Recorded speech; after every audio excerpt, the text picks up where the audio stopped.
Eagles. Eagles.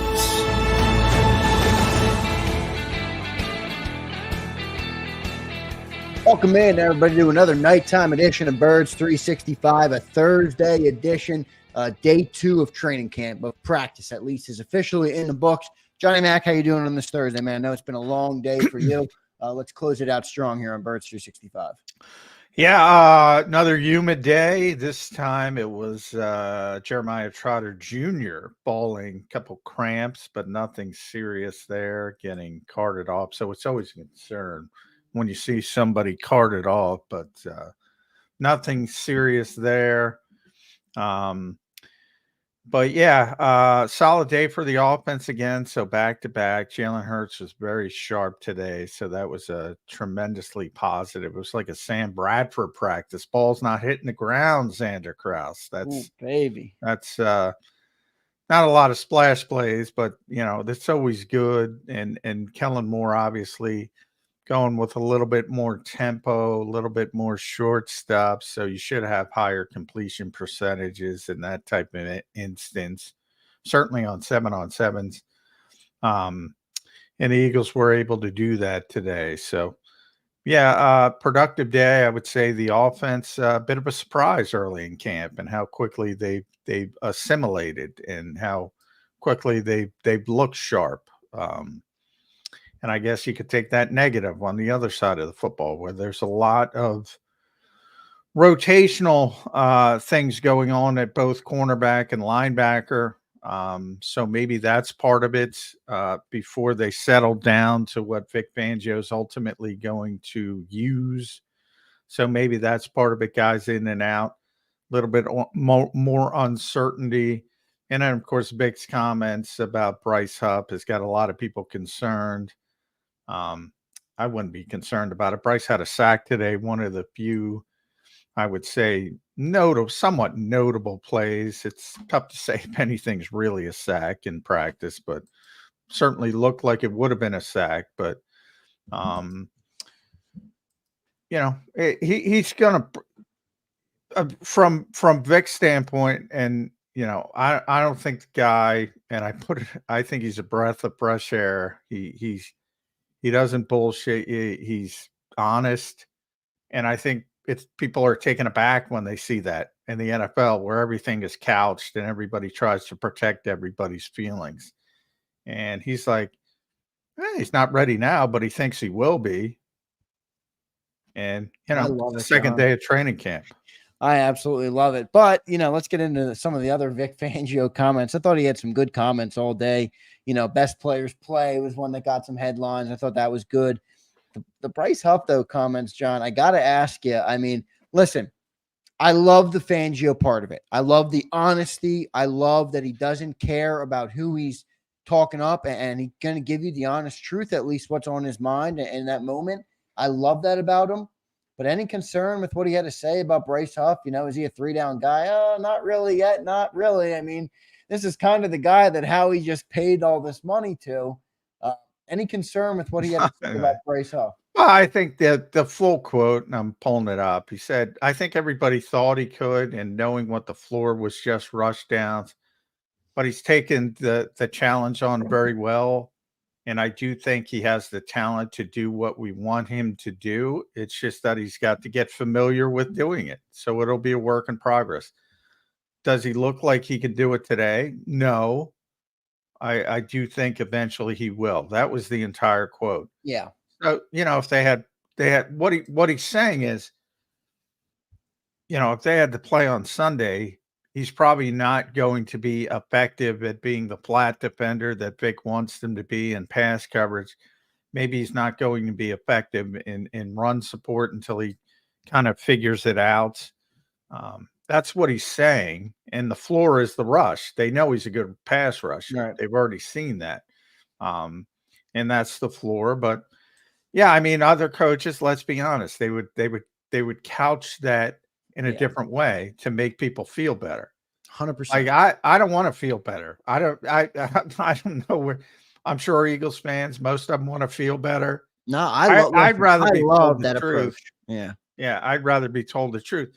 Now, Vic had some issues in Miami because not everybody sees it that way, and they Yeah. don't want to be. And Jordan Davis talked today as well, and he was talking about Vic, and he's got, he's not asking him about his family or things like that. He said, "I got player development people for that. I got friends for that." He's about football, and he's trying to win games. He's trying to make players better, and the ones who embrace that will probably like Vic a heck of a lot. If you have a soft skin, you're probably not going to like it. And the good news is Bryce Huff spoke as well. He spoke to us and he seemed fine with it. He's not concerned. So, you know, he's not perfect, Bryce Huff. No, I love it though. I mean, I love that Vic Fangio takes that approach because you're right. Most coaches would just be like, and talk it up. And I thought it was also funny. Like, is Howie going to have a problem with any of this? Even the James Bradbury comments, Johnny's like, oh, yeah, James, he's probably not going to be.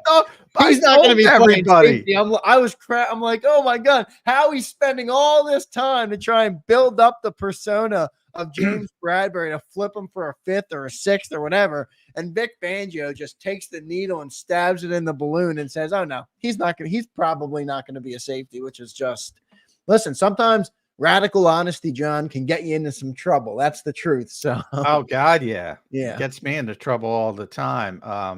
I was the one who asked him about Bradbury. And, he was even honest with me. I said, a bunch of people have done it over the year. And I'm thinking Charles Woodson, Rod Woodson, superstar level players.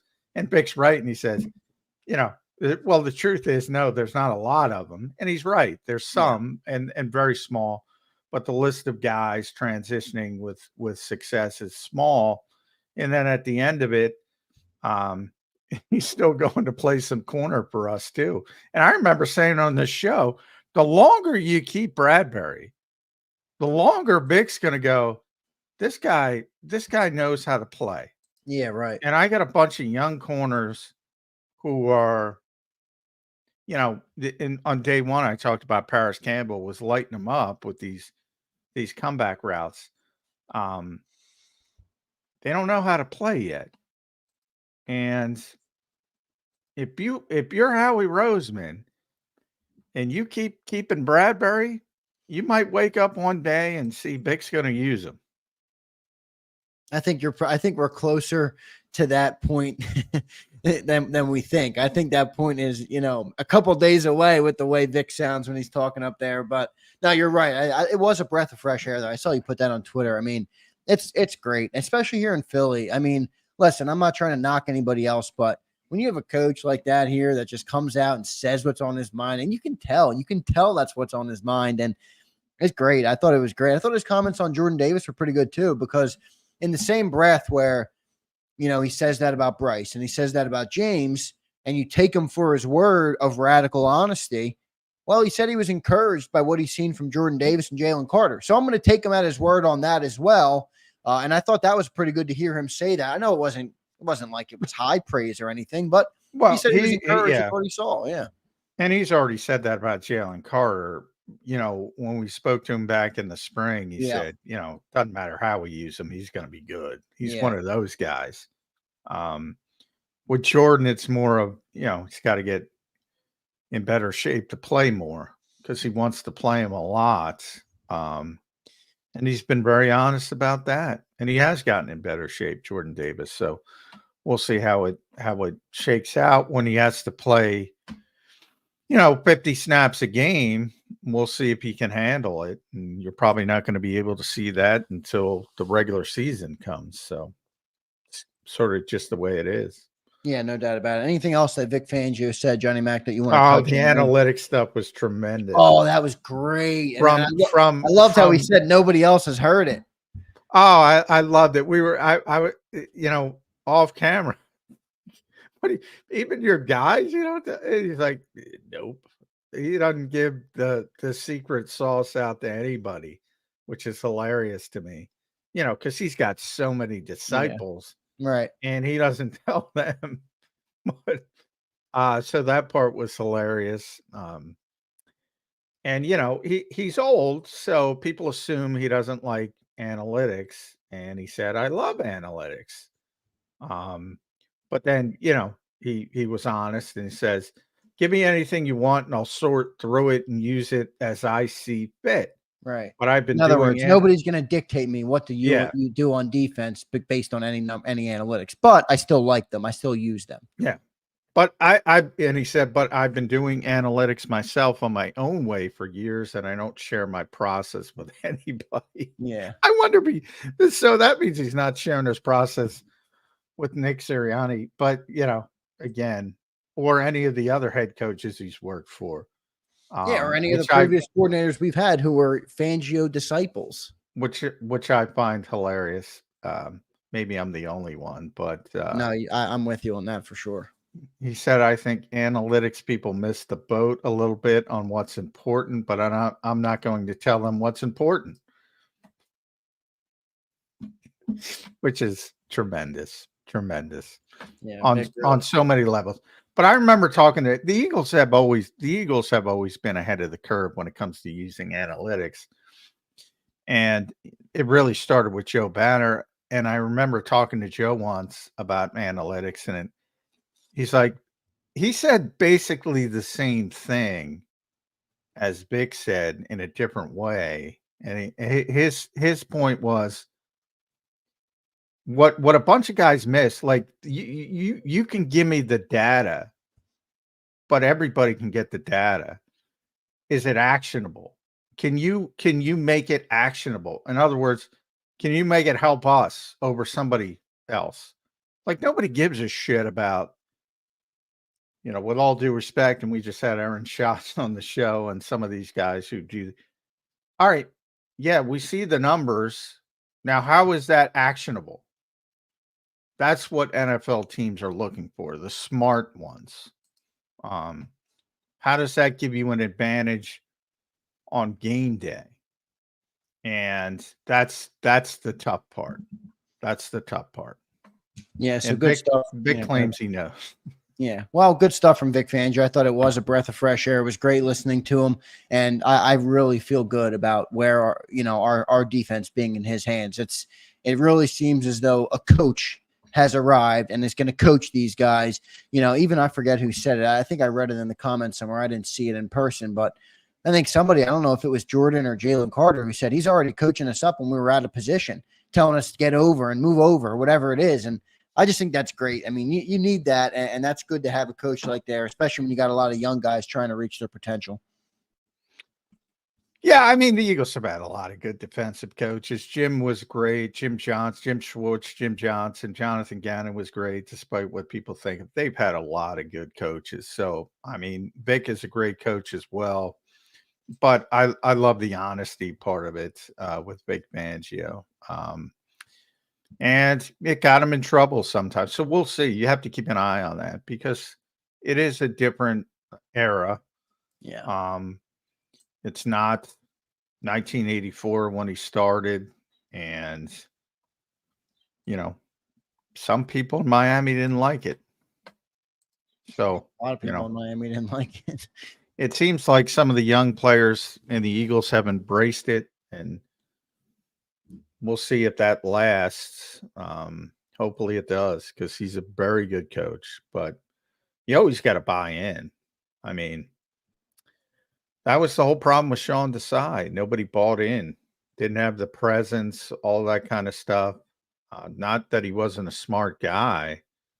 He's a very smart guy, although evidently Vic didn't teach him everything. But, I've joked on the show a lot. If Sean Desai did what Vic's doing with Quinyon Mitchell, people would be up in arms. Playing him at dime linebacker, playing him at slot corner, playing him at all three positions. People would be up in arms. But he's got the reputation and cachet to do what he wants. No doubt about it, John. Yeah, good. He's going to do what he wants.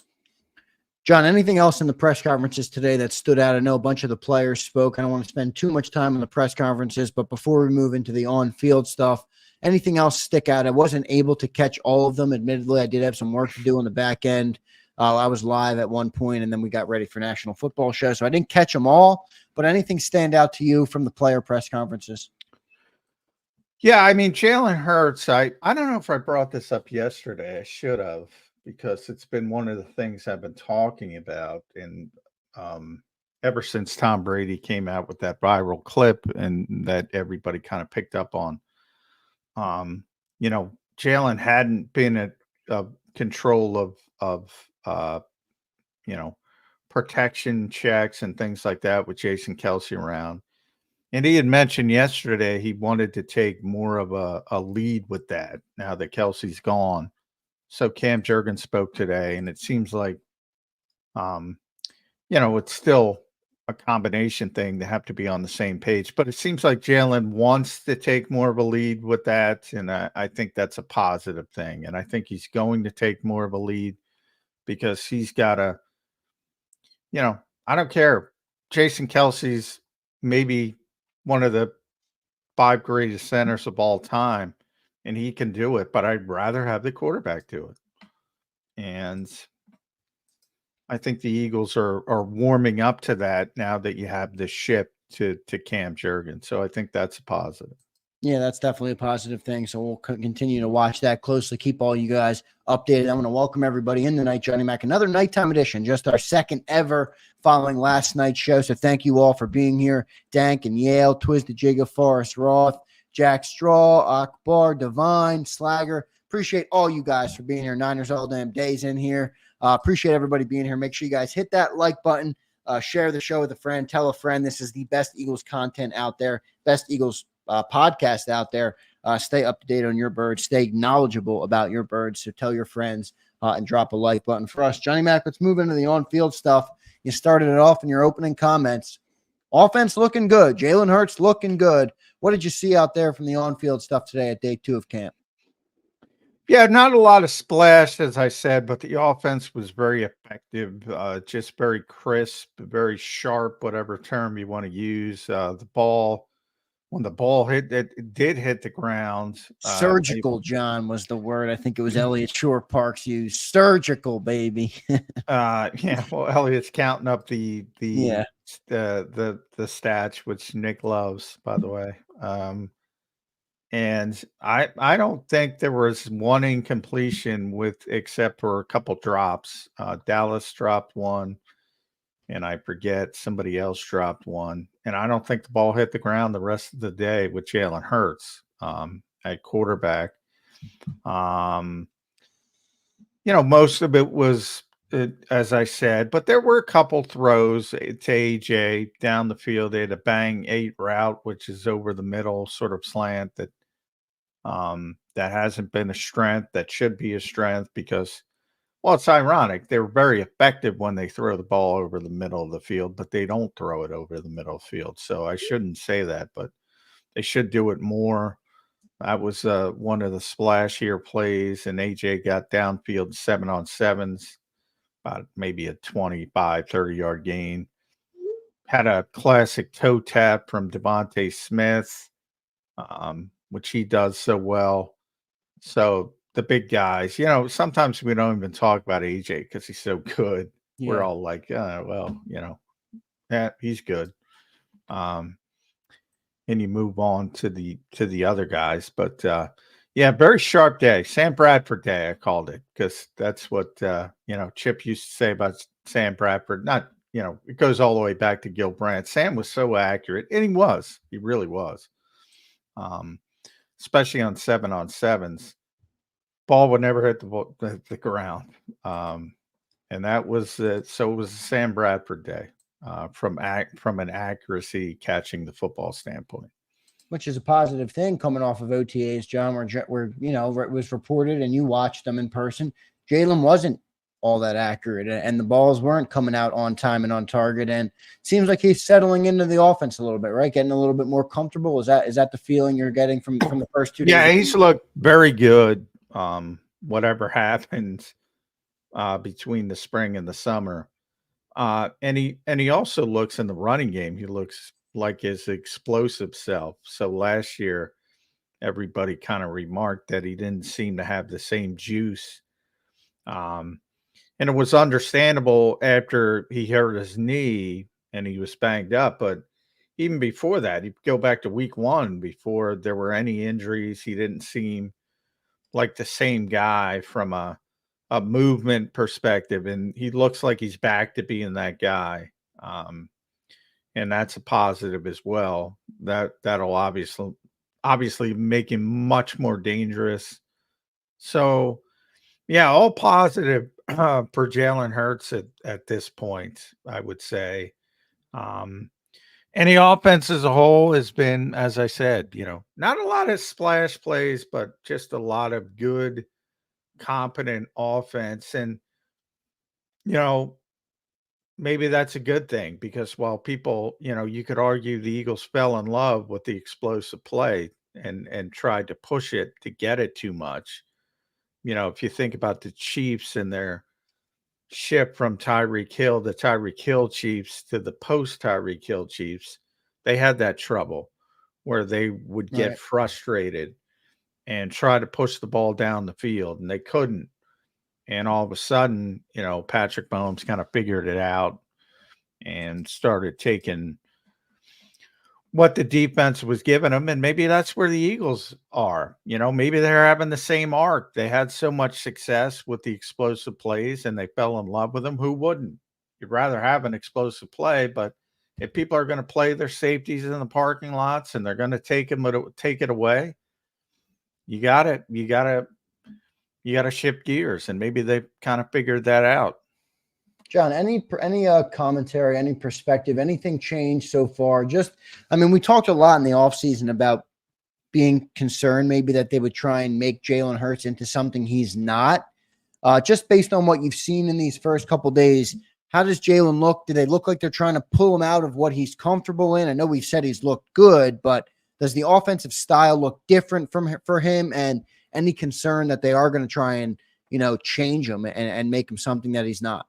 No, not yet. And that's positive. If anything, there's probably been more of an emphasis on option plays, which would obviously bring his running ability into the equation. So, no, it looks like they're going to take advantage of what they have at the quarterback position, and they should. And, if you listen to our shows back in the spring during minicamp, during OTAs, I said a number of times when it was ugly that, it's not necessarily a bad thing. Trying to explain what practice is. You mentioned our buddy Elliott Shore-Parks. I love Elliott, but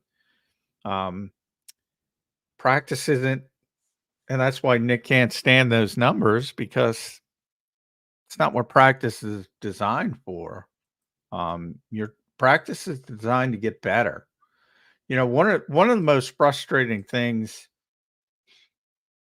to watch Jalen Hurts, especially early in his career, was he would hold on to the football in 7-on-7s, and he was still doing that in the spring to a certain degree. It's like, why are you doing that, dude? Just let it rip. It's practice. Yeah. Now, unfortunately, it is Philadelphia. And people will make a big deal out of it if he throws an interception. So, unfortunately, that kind of stuff creeps into it. But yeah, there needs to be more of an emphasis and education, I would say, on what practice is. But that's a tough hill to climb. Yeah, I think that's part of what it's become. And here's what I'll say about Elliott Shore-Parks, which I find interesting from a third party perspective and just how I've seen it. Everybody loves making fun of Elliott for doing it, and I get it. I understand that it's not what the purpose is, and I understand it. But everybody uses it. Everything I've listened to today, everybody has talked about the numbers that Jalen Hurts has gotten, and I'm like, listen, this is where I can respect from a content standpoint. I can respect Elliott doing it, and everybody loves to throw the jab. Well, with all due respect, and Elliott's a friend of mine. I know. I ain't using his stats. You've never seen me use those stats. Yeah, they're silly. But they're silly, but people use it to talk about how good the quarterback is doing in camp. Yes or no? Well, yeah, most people are, and a lot of people are. But if they're using it, as I called it a Sam Bradford day. You can use it anyway. I say all the time, 7-on-7s are designed for the offense. You're supposed to complete passes in 7-on-7s. That is a offensive tinted, tilted session or one-on-ones, offensive lineman versus defensive lineman. Stoutland hates them not from the standpoint of getting guys better. They're very valuable, but from the standpoint of people paying so close attention. And the best example of that would be, for years, Joe Osman. Nobody remembers Smoking Joe, except when Jordan talks about him, beating the brakes off Jordan Mailata on a daily basis. And, Joe was really, was going to make the team when he tore his ACL. He was going to make the team that year. So it was a good story, but I mean, he was never going to turn into a $120 million player, which is what Jordan Mailata has turned into with two $60 million extensions. Yeah, I mean, it's not what practice is. That's why I just said it's a tough hill to climb to explain to people. And you're proven by points, Zander. I mean, I don't care how many people use those stats. They're not meaningful. And just as if he has a bad day with 3 interceptions, that's not necessarily meaningful either if they're trying to work on something.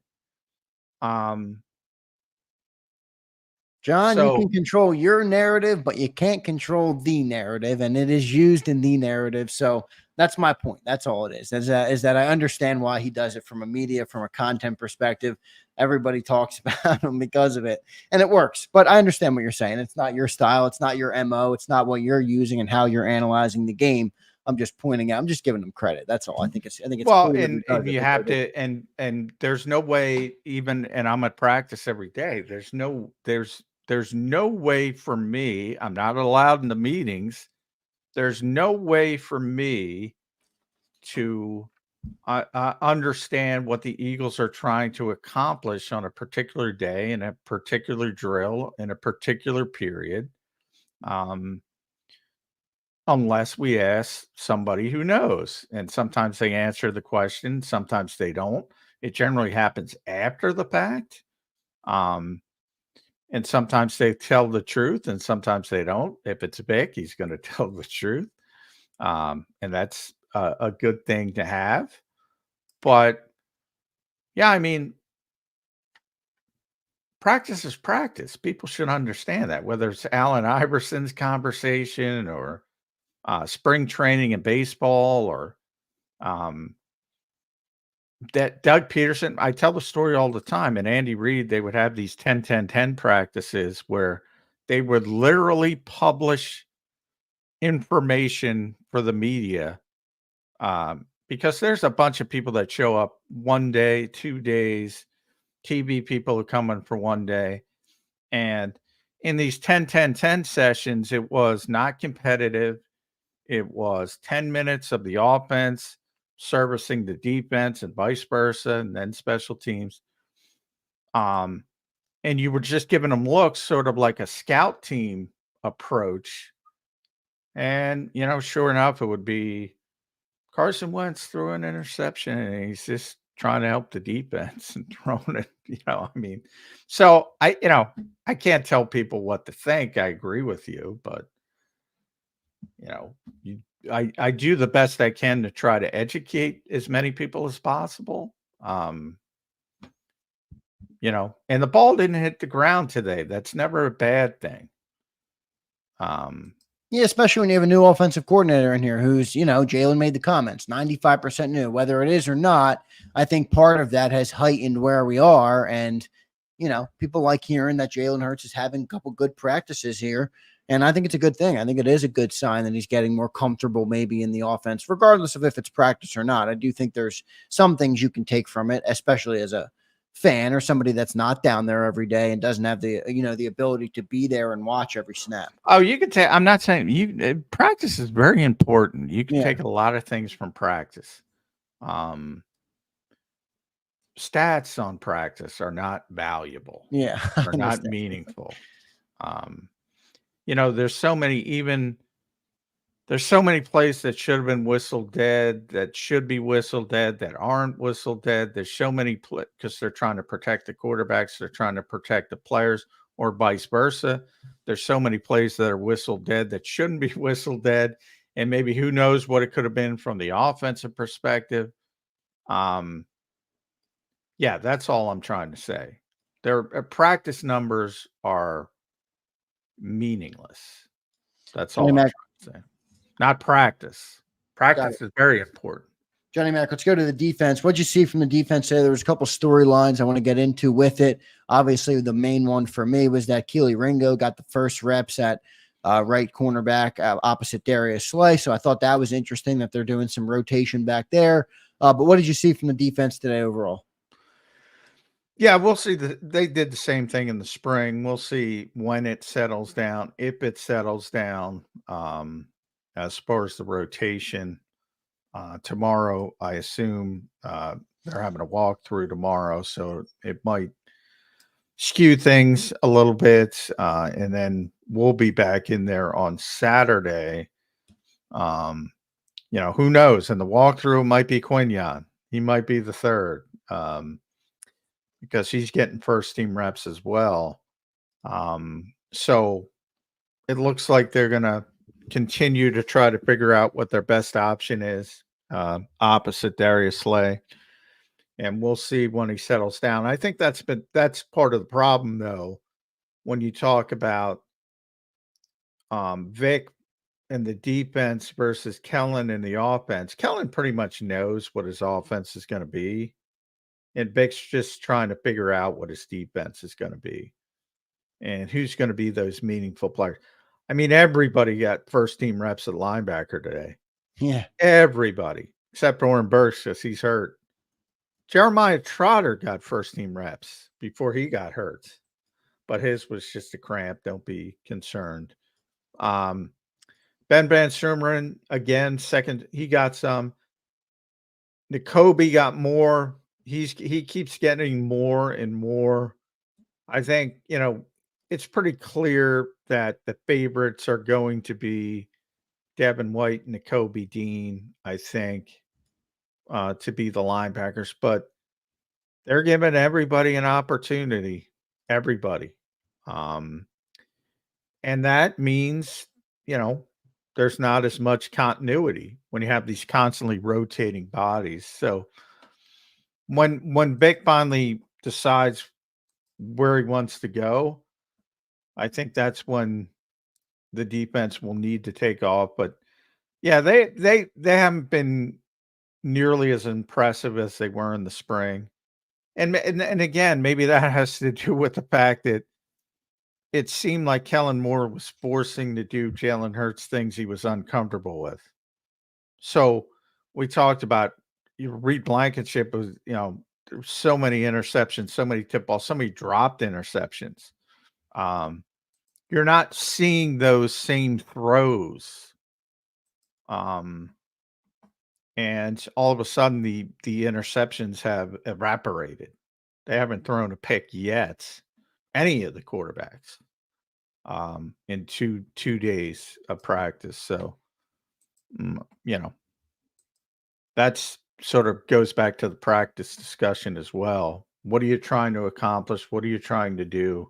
And it seems like Kellen Moore's further along because he knows what his offense is going to be, who's going to play, and Vic doesn't yet. John, what's the word on the Kobe Dean? They still confident? It just seems like Zach Bond gets the nod again. I don't know. Is it just different based on different packages or different, defensive coverages that they're in? They're going to use Zach versus N'Kobe, or is N'Kobe looking like he's going to be fighting for the starting spot? No, he's going to be fighting for it. But Zach, Vic also took certainly some people took a backhanded shot N'Kobe as well, about him being good, and then he said in college, which, you know, a lot of people took off into a different direction as they are want to do. Wait, who said that? Vic Fangio said that? Yeah. Oh.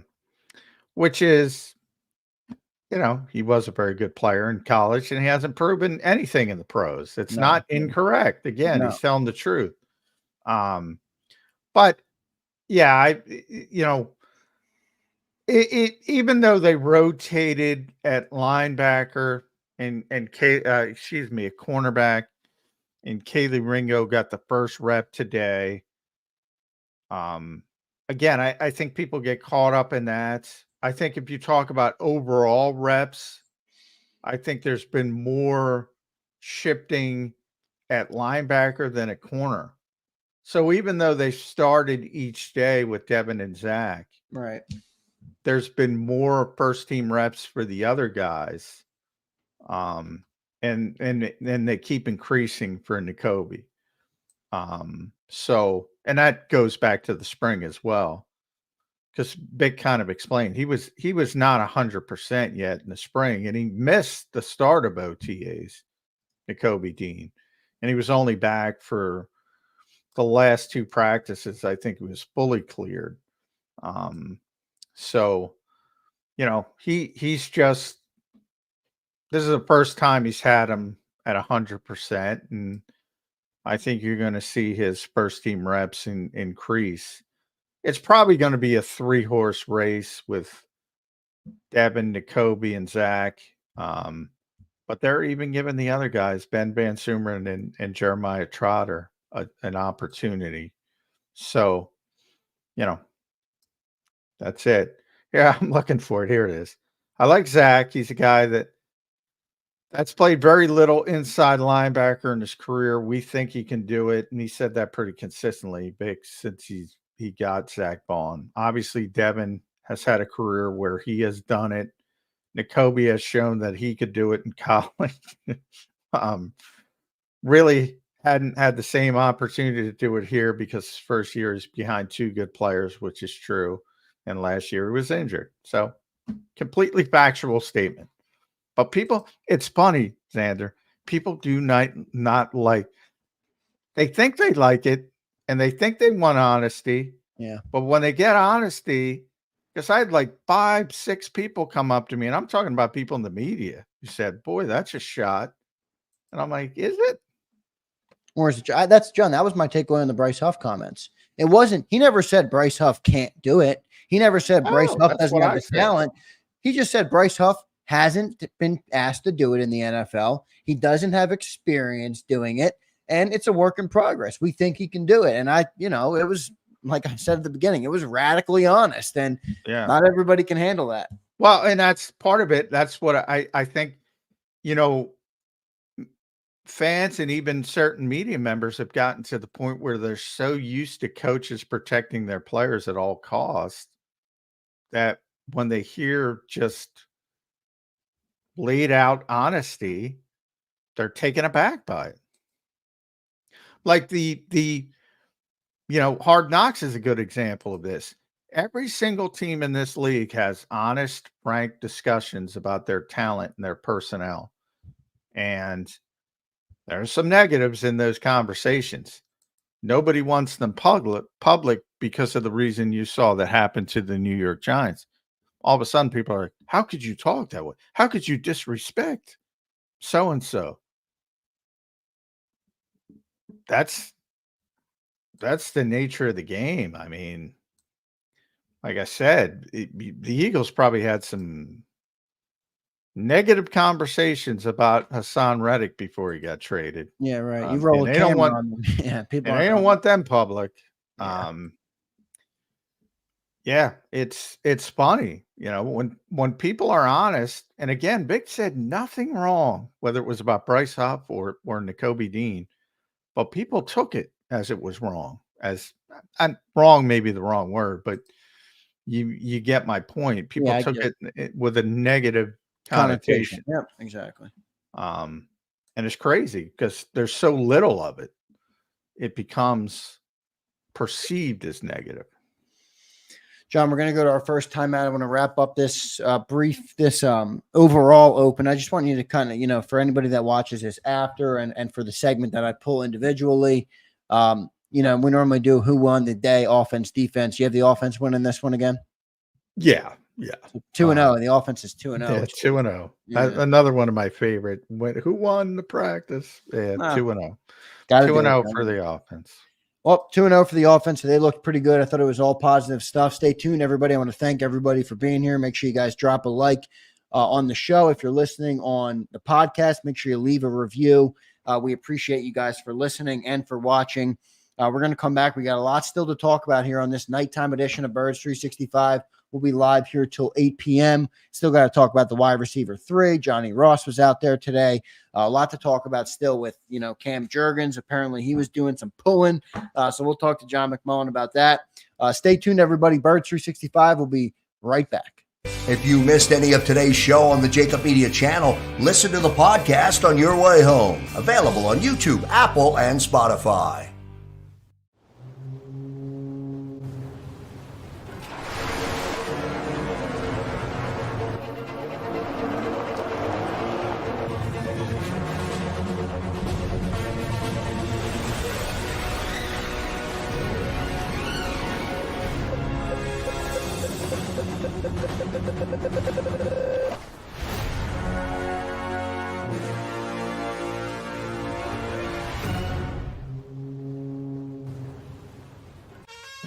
Is the best vacation one that you find, or one you get lost in? One that takes you to new heights, or reminds you to go with the flow? To get your feet wet and your wheels spinning? One that lets you find your own rhythm, or get carried away? Find the best of yourself. Get lost in the woods. Plan your stay in the Wildwoods today.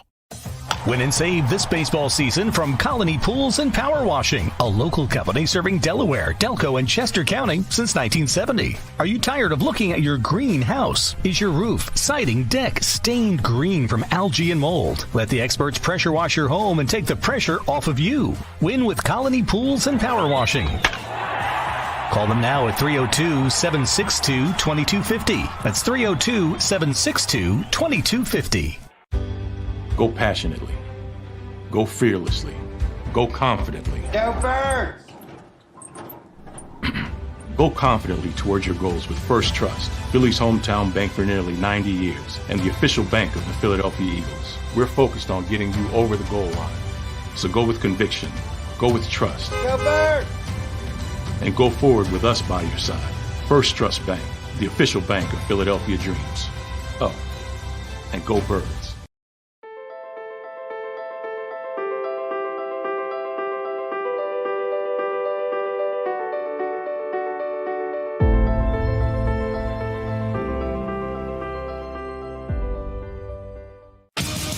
The greatest fans on earth. It's a bold statement, but would you expect anything less from Philadelphia? 58 years of heartache creates a toughness, a grit, a resolve not found in most. Sure, our prayers were answered, but now that we've had a taste, we're looking for more. Pondley Hockey, official partner of the Philadelphia Eagles. EAGLES, Eagles.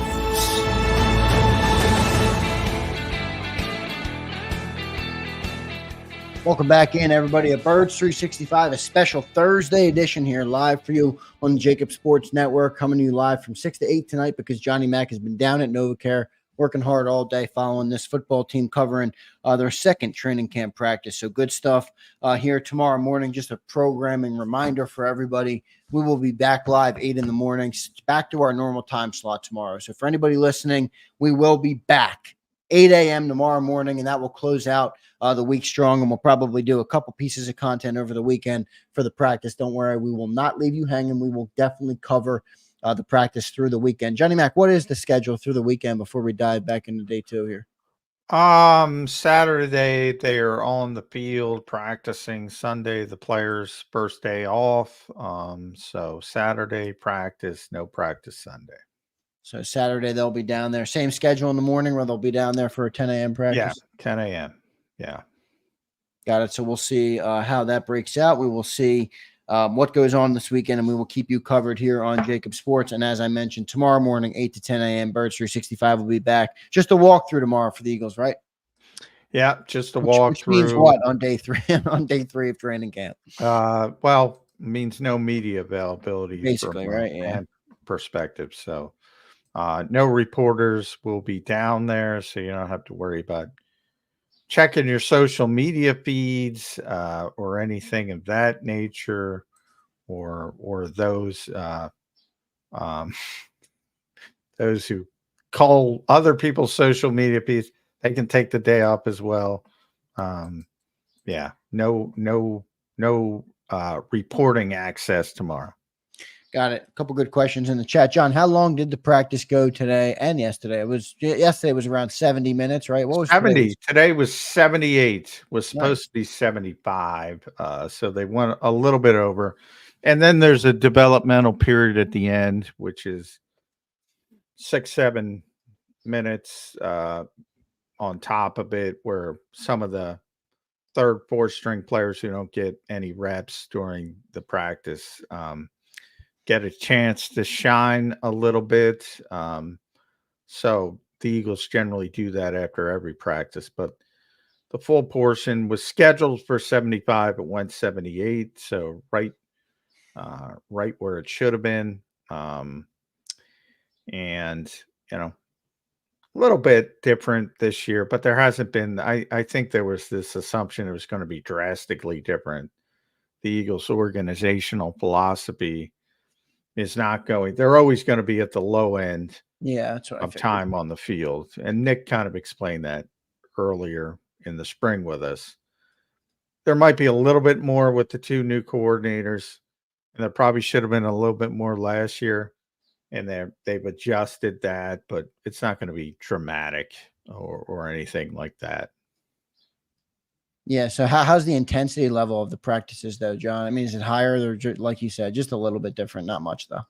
Well, it's, the acclimation period. So, I mean, today was what they call a green practice. So it was high impact and, full bore. The first day is obviously a little bit lighter. They always go heavy on situational work. Since Nick has been here in the first practice, they continued with that.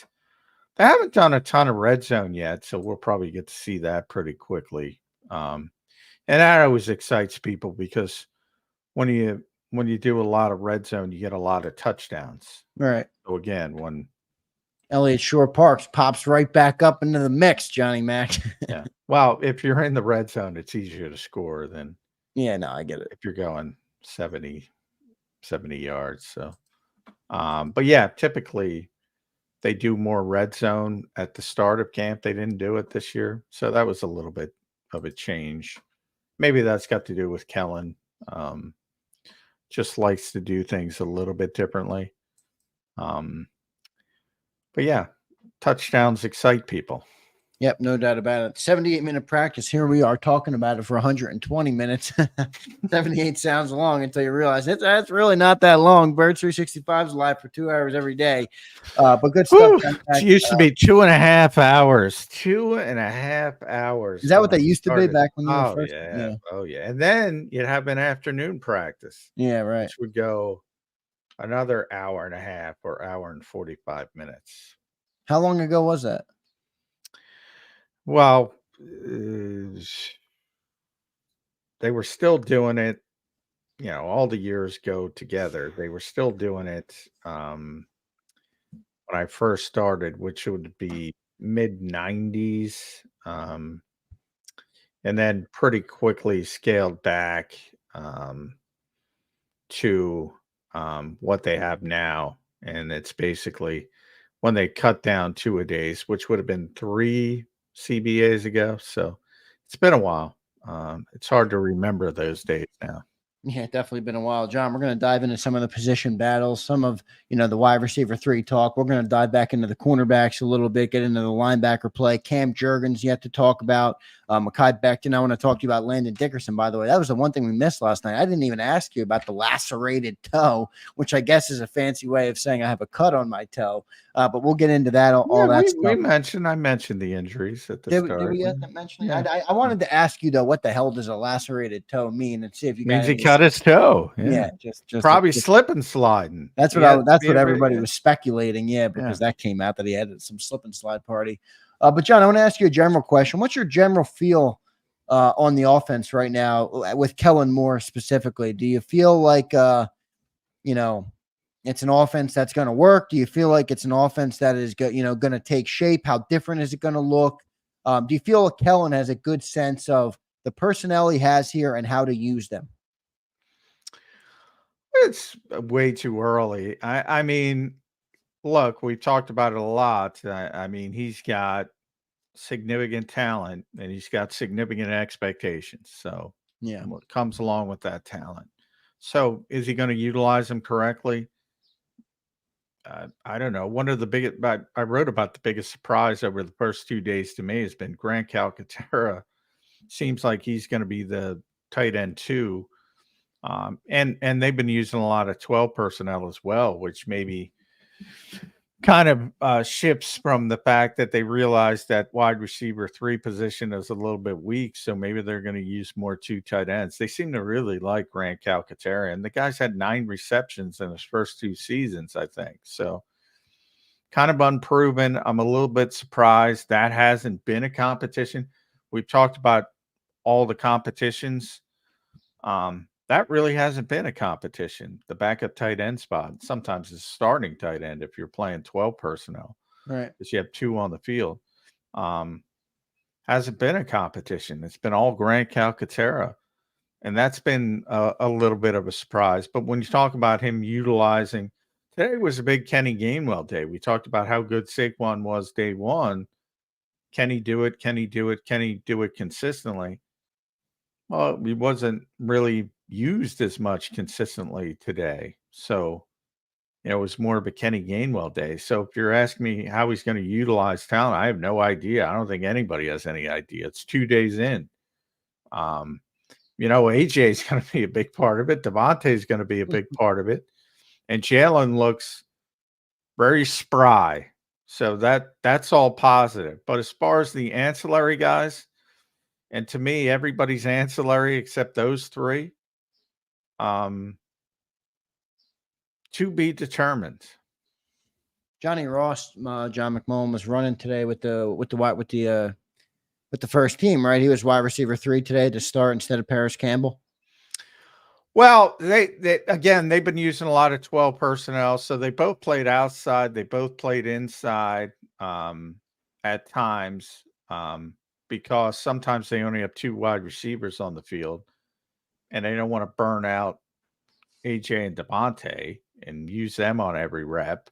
So you've seen Paris and John Ross outside as well with the first team. So they're both getting some reps with the first team. But, Paris it's been heavily tilted towards Paris to this point, not only during the first 2 days, which is a very small sample size, but dating back to the spring. But John came in late as well.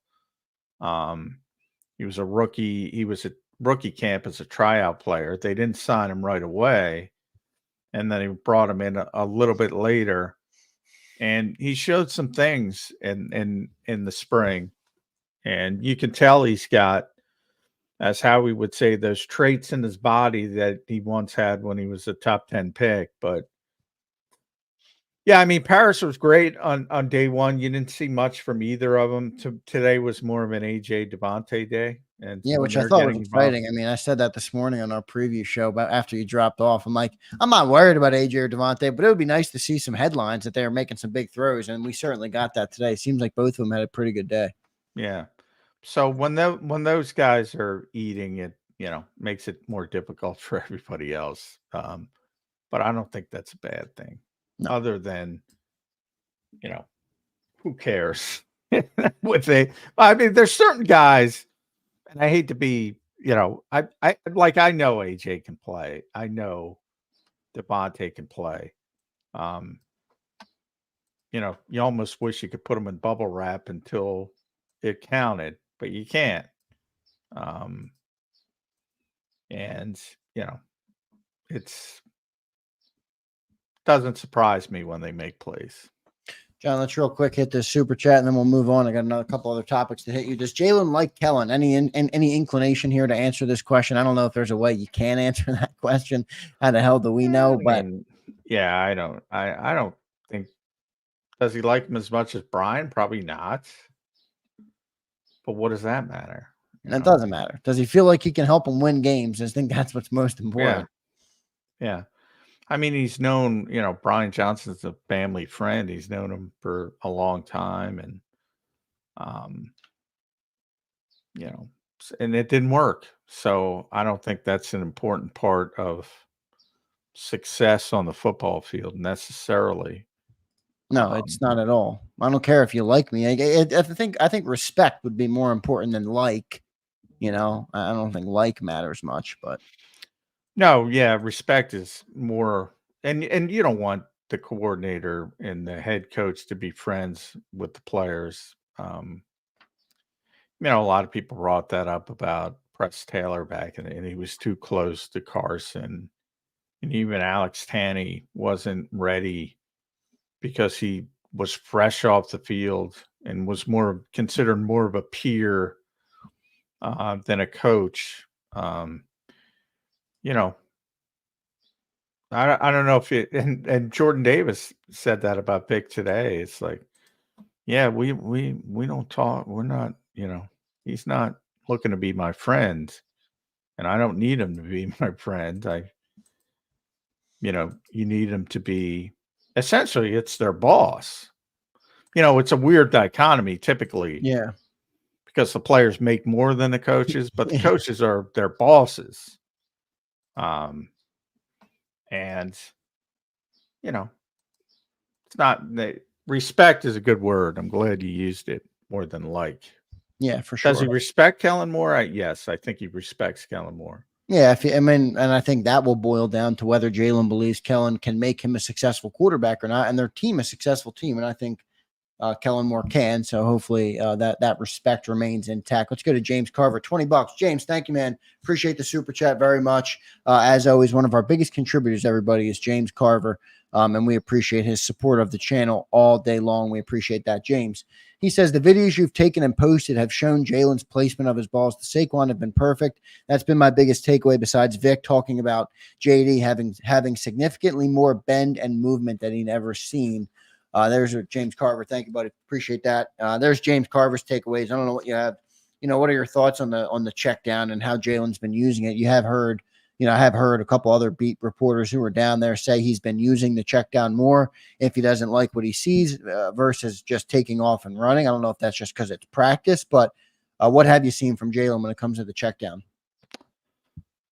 I haven't noticed an increased volume.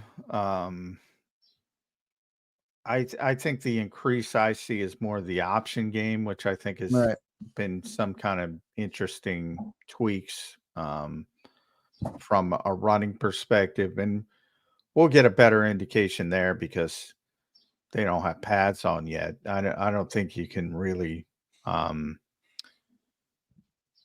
ascertain much about the running game until the pads come on. But from the standpoint of just the mechanics of what they're doing a little bit different.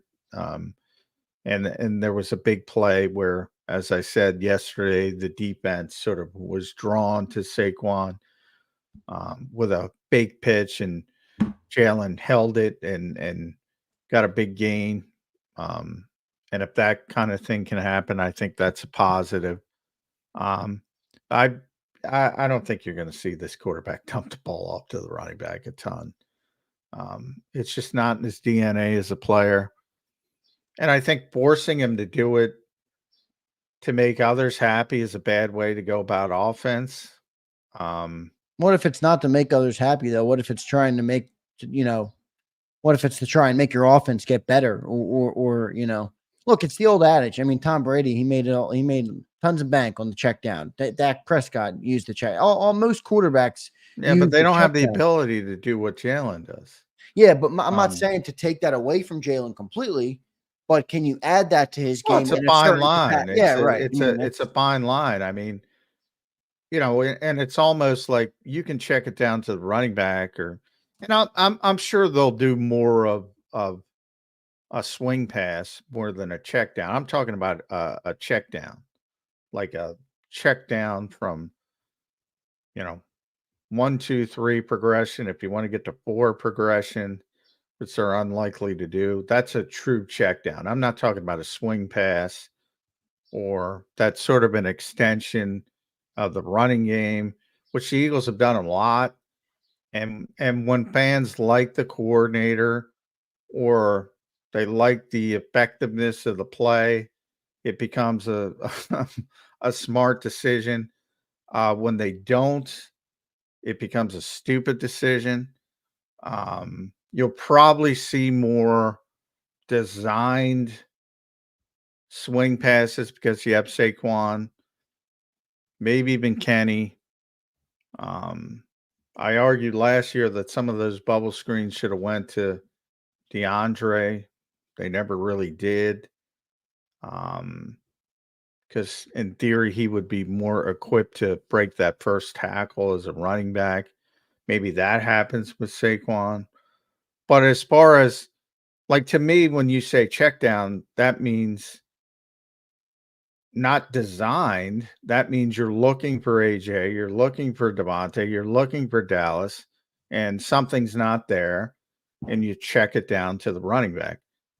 I don't think that's in Jalen Hurts' DNA, and I don't know why you would want to change that DNA, genetically alter that DNA to put that into his skill set. And I just don't think it's an effective way to do things. All right, I'll agree to disagree with you there. I mean, I don't think it's changing him. I think it's just adding to him, but I view it as a little bit differently than you. That's fine. James Carver drops another 20. Thanks, brother. He says, I was meaning more of just the ball placements and the throws, but the videos you've taken have allowed only shown throws to Saquon, so that's why I was referencing his mechanics and accuracy seem to have improved over last year. Yeah, I'm not down there, James, so I don't have much of a touch on that other than the videos John has sent me and the ones I've seen on social media. But how do his mechanics look, John? Do they look improved a little bit? Yeah, I mean, boy, that's tough. It's tough to judge somebody's mechanics. I mean, I'm not equipped to do that. I mean, well, you know, a way I would view it when it's bad, I'm more equipped to do it than when it's not. Like when you say he doesn't have bad mechanics, he hasn't had bad mechanics probably since his rookie season. And he's a very hard worker, and he's worked intently on that. So I haven't noticed any significant drop-offs in his mechanics, which is easier to see than has he made incremental improvements. Maybe he has, maybe he hasn't. You know, that'll be told by his accuracy more than anything else. And there's so many things that go into that when you talk about big and analytics. I mean, well, are they taking shorter throws? You know, you should be closer to 70% if you're just dumping the ball off all the time. You should, your accuracy should increase from that standpoint, but real world accuracy is as far as throwing the football down the field, which to me is far more important because every NFL quarterback should be able to throw a swing pass. Now, not all of them can. Tommy DeVito exists. But, and I digress, but I'm joking. Sorry, Tommy. Tommy's catching stray bullets here on Birds. Sorry. But yeah, I mean, yeah, that, and you know, he's not the most accurate quarterback in the world, but he's also not the most inaccurate quarterback in the world. So I wouldn't say he's ever going to be, like Jared Goff or when Kirk Cousins has got his cooking, or some of those downfield throwers who can get it into tight windows. I don't know if he's ever going to be that. Well, I mean, forget mechanics. I've seen like our buddy Gary Cobb put out a tweet. 1, 2, 3, and the ball's coming out, or if it's not there, he's taking what's given to him underneath. I think that's not really mechanics, but it's more processing. I guess you're not seeing too much of that in practice right now, but it seems like what people are reporting is Jalen's been more decisive with the football and has, been able to go through his progressions quick. I'm not sure if that's just because it's practice. And that was a big problem last year, holding on to the football too much. Yeah. But I think there's so many things that go into that, and it's part of, and that's, I wrote about that a couple of weeks ago on Sports Illustrated. I said the one thing that Kellen Moore's got to fix is to get his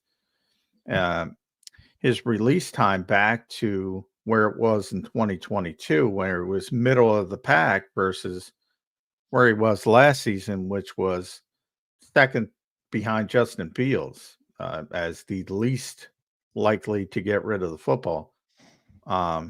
So, there's a fine line there, but yeah, he's got to be more decisive. And that to me has more to do with being confident in what he sees. And that's where I think it's the teaching aspect of it. Like we had that discussion yesterday. It's like, with the motion stuff, it's like, all right, great. Dallas was talking about it. Everybody's excited about it. Is the quarterback going to be comfortable identifying his hot receiver, identifying a blitz, getting everybody on the same page, and getting rid of the football on 3rd and 7? That is far more important. And that has to do with go together though, John. That's where, like, even thinking back on our motion conversation last night, like, I know execution matters more, but aren't you just trying to increase your odds of executing properly? And if motion shows you something in the defense, if the free safety follows the guy and it alerts you that they're in man coverage or zone coverage, aren't those, I mean, I know it's not going to make the execution or make the play work, but doesn't it create a better chance to succeed? That's what I'm looking for with it. I mean, I'm not looking for it to be the cure all, but I kind of view if that gave every quarterback a better chance to succeed, everybody would do it. It would be, it would be easy. Most of them do it. No, I mean, motion is used at every level of football. Basically, well, all 30, the Eagles use motion. I mean, but again, it's percentage wise. You go from top to bottom, and there's certain teams that use it more. And, sometimes, most of the time, they were far less effective than the Eagles when the Eagles haven't used motion, which is kind of my point. There's not many teams that have been better than the Eagles from a winning percentage standpoint since they stopped using motion, where they're a bottom 5 motion team. Not many teams have won more football games. And most of them who have worse records over that time span use motion more than the Eagles. So it's not a magic potion that creates winning. It's a pendulum effect. The Eagles don't use it. They were not successful at the end of the season. So the pendulum is, let's go use it. I'm saying that's not going to be, what if the motion causes a false start and you're 5 yards backed up? There's a lot of things that go into it. But the biggest thing the Eagles can do to be more successful is to teach the quarterback to be more comfortable with handling the blitz, because they're going to see it, because people saw he was not comfortable with it. But doesn't motion help that? No, how is motion going to help with the blitz? Doesn't it help you see the defense more if you move a guy in motion and you see I hear the conventional wisdom is it's going to tip you to the coverage. Well, again, Phillip Rivers is one of the smartest quarterbacks over the last 2 decades. He didn't want it.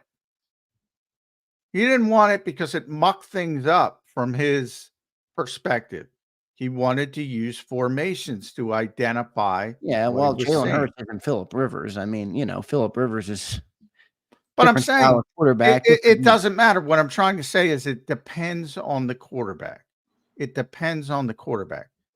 Is Jalen Hurts going to be comfortable with that? I don't know. Maybe he will. Maybe he needs it. Maybe it will help him. But isn't that contradictory? I mean, if Jalen Hurts struggled to read defenses the last couple years of his career and there was no motion, wouldn't using motion technically be another thing he can use to see if it helps him read the defense? It might make it more It indecisive. might, but we don't know that because they've never used That's it. what I'm his saying. career. The assumption is no. Jalen Hurts has been a very successful quarterback. His record is outrageous. Yeah, but he hasn't read defense as well, and he hasn't picked up blitz as well. A lot of that was on Kelsey, as we've talked about. Yeah, well, and that's part of having a player like that. There's so many things that factor into it, and there's so many unintended consequences. You would think of, oh, you have a Hall of Fame center who's an All-Pro, and he's going to be in Canton, and he's going to get the gold jacket, and yet still, there's the unintended consequence of that is the quarterback's not learning at the level he might have if he had a shitty center. But you don't want a shitty center. You want a Hall of Fame center. Yeah, but no, now the Hall of Fame center has hung him up. So we have to, the quarterback has to get better. Let's create ways for him to get better and see things easier. But the assumption, but here's the assumption, and you just said it. The assumption is it's going to make him better. There's 2 ways everything can go. It might make him better. It might make him worse. Yeah, but we don't know that. We don't know because we've never you seen don't it. know. But that's what I'm saying, Zander. You're acknowledging you're correct. We don't know that. But what you're not acknowledging is that it could have a negative effect, and you have to figure it out. It is not a magic fix. You say, why not use it? Why not use it? Why not use it? Well, you don't use it because maybe you're not as effective as you were when you were the number 3 offense in the NFL or the number 8 offense in the NFL. Now, maybe it gets you better, but that's what you have to figure out. And that's Kellen Moore's job. Well, I know that, but what's the exception versus what's the rule? When you have a young quarterback, not Phillip Rivers, who's been reading defenses for 20 years, when you have a young quarterback that doesn't read defenses well or hasn't fully acclimated to reading defenses in the NFL, is motion typically used in a positive way to help a young quarterback read the defense? Yes or no? There are so many bad motion offenses. Like Justin Fields, like Chicago does not run motion. And I can look up and I'll look up where they were. The Eagles were an outlier, admittedly an outlier. Now, they were 32nd last year. They were like 30th and 31st. So bottom 5 in each year. They weren't last in every year, but bottom 5 in each year. There's so many bad offenses that use multitudes of motion. Asking. That's not what That's so why you're I'm asking, does motion help quarterbacks who don't read defenses like the Phillip Rivers and the Tom Brady's of the world? Is it used as a tool to help them understand what they're seeing easier? Well, no, not quarterbacks like that. It's not used as a tool. It's used as a tool to test the discipline of the defense, test the eyes, especially with younger secondaries, because a lot of guys lose their discipline when they see guys in motion. When it comes to reading things, like you have Vic Fangio in Philadelphia now. The assumption, because I hear it all the time, that you send somebody in motion, and I heard this, and I'm not going to say who it was from. the assumption and what he asked was, all right, and it's a cornerback, say it's Darius Slay, and he goes with motion, it's man coverage. It's man coverage. And I go, oh, really? If that's freaking Vic Fangio, he'll spin out in the cover freaking 3 just to fool the quarterback. Yeah, but that's what makes him a good defensive coordinator. But you think that's the only one? There's 15 of them changing what he's trying to do. Like, I'm not saying all I'm asking is if it can be used as a crutch or a tool to help Jalen Hurts. It cannot take that be next step and reading defenses and doing the things you're saying are important for him to progress as a quarterback. I'm not saying it's a cure-all. I'm just asking if it can be used as another tool. It cannot be used as a crutch, the term you said. It can be used as a tool if you teach it effectively, which again boils down to execution, which people hate, but it is what it is. The teaching part of it is, it's not going to help them pick up a freaking blitz. I'll tell you that. Like, that stuff is by far the most important. And they were bad at it. Again, nobody, an honest NFL put out great Twitter follow I bring up every once in a while. Basically is a savant of Vic Fangio defenses. So he's good from that perspective as well. But he put out, because he used to work for Doug, and he put out the hot routes built into the offense. Yeah. They're there. They're there. But you got to get to them. You got to get to them. And is motion going to help you get to a hot route when you need to get to a hot? No, it is not. No, it is not. Not 1,000,000%. So what I'm saying is people are focused on the wrong thing. Are they going to use it? Yes, they're going to use it. So rejoice, because Kellen Moore likes it, and he said it. And I said it yesterday on the show, and I talked to him about it. His dad used it. He was comfortable using it in college when he was a very good quarterback. He personally likes it. So he's going to use it.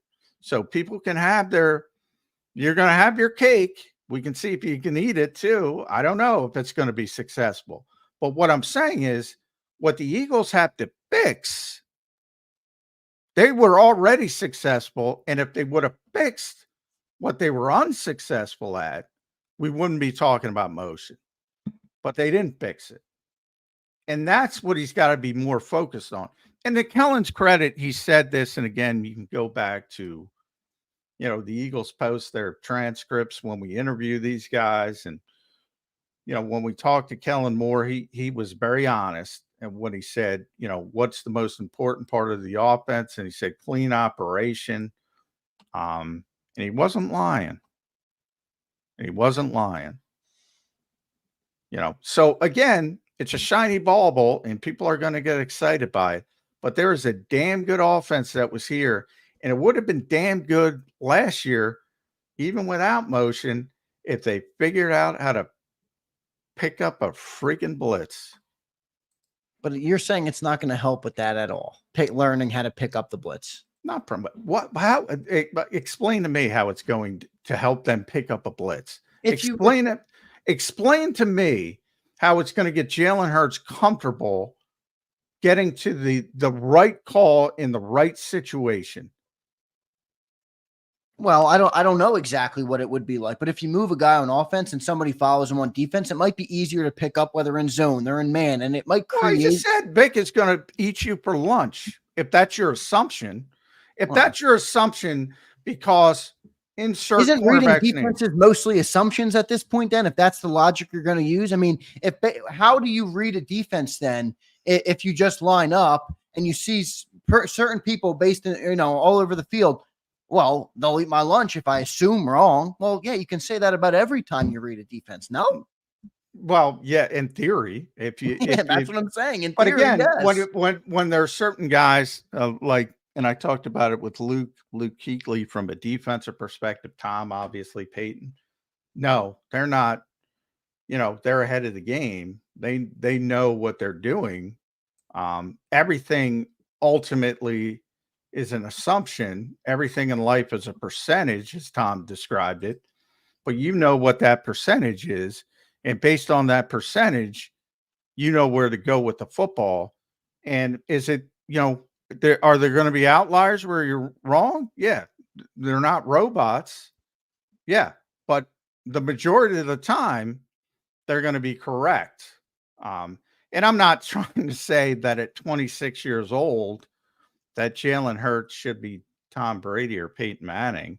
That's unfair as well. Or even Phillip Rivers. I mean, no, yeah, not even. I mean, Phillips, one of those guys, Drew Brees. I mean, Tom brought him up for a reason. Drew Brees, those types of guys who are playing forever and have seen it all and have seen all the Vic Fangios and what they're trying to do and understand that. And it's all encompassing because not only do they understand their side of the football, they understand the other side of the football. They understand the coordinators. They understand their traits. They understand their tendencies. And they're at a very, very, very high level that young quarterbacks are never going to be out. So can they be helped by motion? Yes. Is motion, for the sake of doing motion, going to help a young quarterback more than just using formational tricks? No. And that's where I think the difference is, because you hear people talk about it like it's, oh, well, this is the reason. Well, yeah, I'm not saying that. I'm not going to that extent. I'm just saying, listen, last year, Jalen struggled with picking up blitzes, with reading defenses, with however you want to word it. This year, they're going to try and put some motion in there to maybe help him read the defenses better. Is that not true? I don't think it's like a 50-50 thing. They're going to put some motion in because they hired a coordinator who likes motion and because of the pendulum effect that I stated. That's the way the NFL goes. If something doesn't work, you go to the opposite direction. That's the way it is. If you have a player's coach, then you go to a disciplinarian. If you have a disciplinarian, then you go to a player's coach. For all the talk about smart organizations and this and that, and some are, and the Eagles certainly are from the standpoint compared to most other teams. In a lot of ways, they're just like everybody else when it comes to a reaction to when things go wrong. And the reaction is to be reactionary and go the opposite direction. When probably, to be honest with you, the best way to go, if you believe in your people, and that's a big key to it because clearly they didn't believe in Sean Desai on the defensive side of the ball. If you believe in your people, the best way is always continuity. The best way is always continuity. And learning from your mistakes and getting better at what you've already done well is probably the best way. But that's the way the NFL, pendulum effect, it's the way of the world. When something doesn't work, the pendulum swings back. And that's where they are. And guess what? If this doesn't work, it'll swing back the other way. Well, yeah, but that's where we are. I'm just recognizing, that is where we are. The pendulum is swinging because it didn't work. So, but you're asking why are they doing it? They're not doing it to help Jalen Hurts read defenses. They're doing it because of that, because they hired a coordinator who likes it, and because what they did last year was deemed as stale and ineffective and not good enough by the owner of the team. And it's his team, and he can do what he wants. But that's the reason. I think Jalen Hurts would tell you it wasn't good enough too, to be fair. Well, yeah, but Jalen Hurts is, would tell you, if the truth serum was there, that he'd probably want Brian Johnson here. So I don't know how much impactful that is. He was not happy because he liked him. And again, we had that like discussion. Nobody wanted Brian Johnson back from a fan standpoint. Jalen wanted him back. Moving on, let's move into Cam Jurgens, John. Big shoes to fill for Cam Jurgens, trying to make up for the loss of Jason Kelce. Just basically can't understate how big of a loss that is. But apparently he looks good out there. He's fast. He's getting up the field. I think it was Gary Cobb again. I saw a tweet, that he was getting upfield. He was pulling. He was quick. What are you seeing from Cam Jurgens out there so far? I know you're probably not seeing too much without the pads on, but what have you seen so far from Cam Jurgens? Well, he's very athletic. I mean, yeah, we've already known that. So I think I've been very honest about Cam from the standpoint of he's not going to be a bad player. It's just a matter of how good he can become. I think there's no concern from the Eagles that they're going to have, at the bare minimum, competency with their center play. Now, obviously, they're used to having an all-pro level. It's very difficult to expect that out of Cam Jurgens right away. But I don't have any concern about Cam Jurgens. Any. I don't even, you always, can Kyler Steen play? Can Paris Campbell play? Can right. Grant Calcaterra? I don't even mention Cam Jurgens. Very confident he's going to be a good NFL center. It's just a matter of how good. Yeah, and how much they put on his plate compared to Kelce, who, he had a lot on his plate. Kelce did a lot more than just be a good physical center. So, how much is Cam going to pick up of that? We've talked about the reading of the defenses, obviously, to the by the way, I just happened to go because I was looking. I told her at the Honest NFL, you can follow him. Anybody can follow him.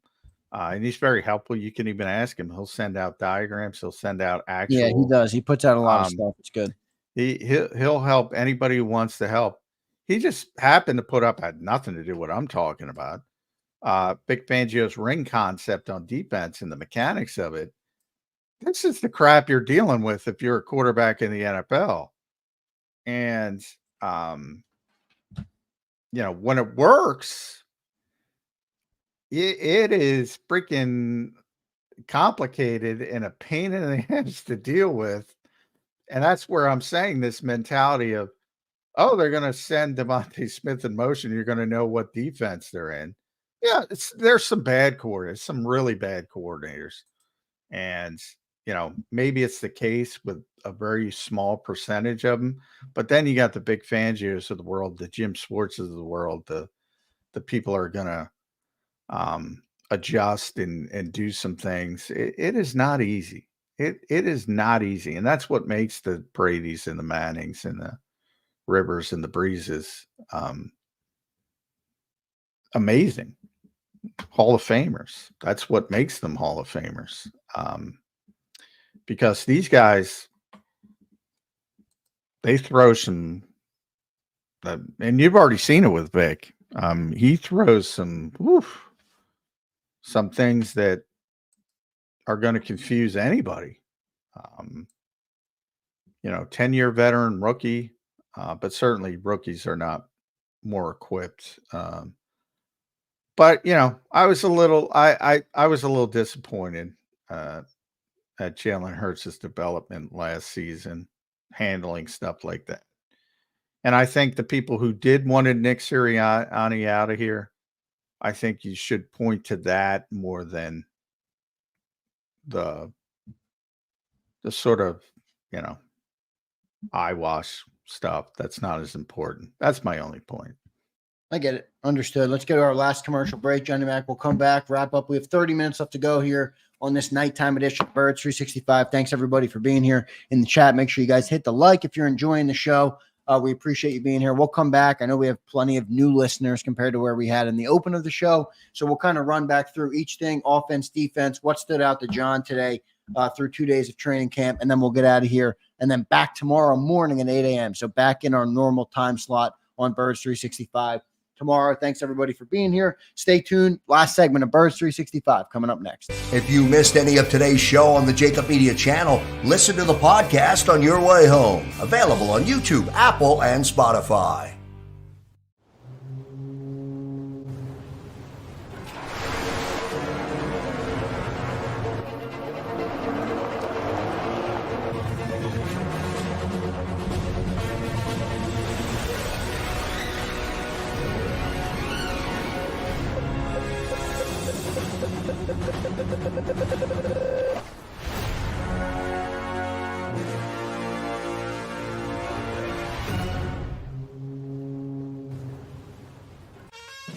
Is the best vacation one that you find or one you get lost in?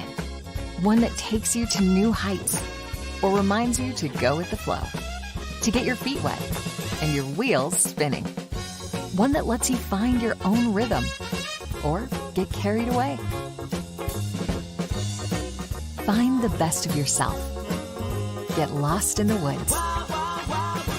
Plan your stay in the Wildwoods today. Win and save this baseball season from Colony Pools and Power Washing, a local company serving Delaware, Delco, and Chester County since 1970. Are you tired of looking at your green house? Is your roof, siding, deck stained green from algae and mold? Let the experts pressure wash your home and take the pressure off of you. Win with Colony Pools and Power Washing. Call them now at 302-762-2250. That's 302-762-2250. Go passionately. Go fearlessly. Go confidently. Go Birds! Go confidently towards your goals with First Trust, Philly's hometown bank for nearly 90 years, and the official bank of the Philadelphia Eagles. We're focused on getting you over the goal line. So go with conviction. Go with trust. Go Birds! And go forward with us by your side. First Trust Bank, the official bank of Philadelphia Dreams. Oh, and go Birds.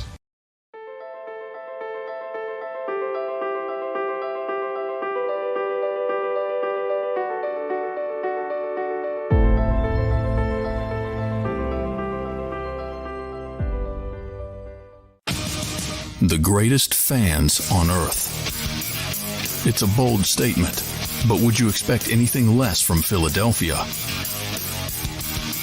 58 years of heartache creates a toughness, a grit, a resolve not found in most. Sure, our prayers were answered, but now that we've had a taste, we're looking for more. Pondley Hockey, official partner of the Philadelphia Eagles. EAGLES, Eagles.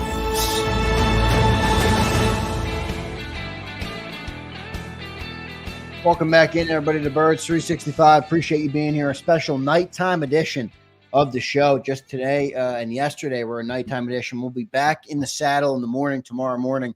So just 12 hours or so from now, or 12 and a half, I guess, at this point, we'll be live again on Birds 365 for Friday's edition of the show. Just concluded day 2 of training camp. Johnny Mac was down at NovaCare all day today. For anybody just checking in, we appreciate you being here.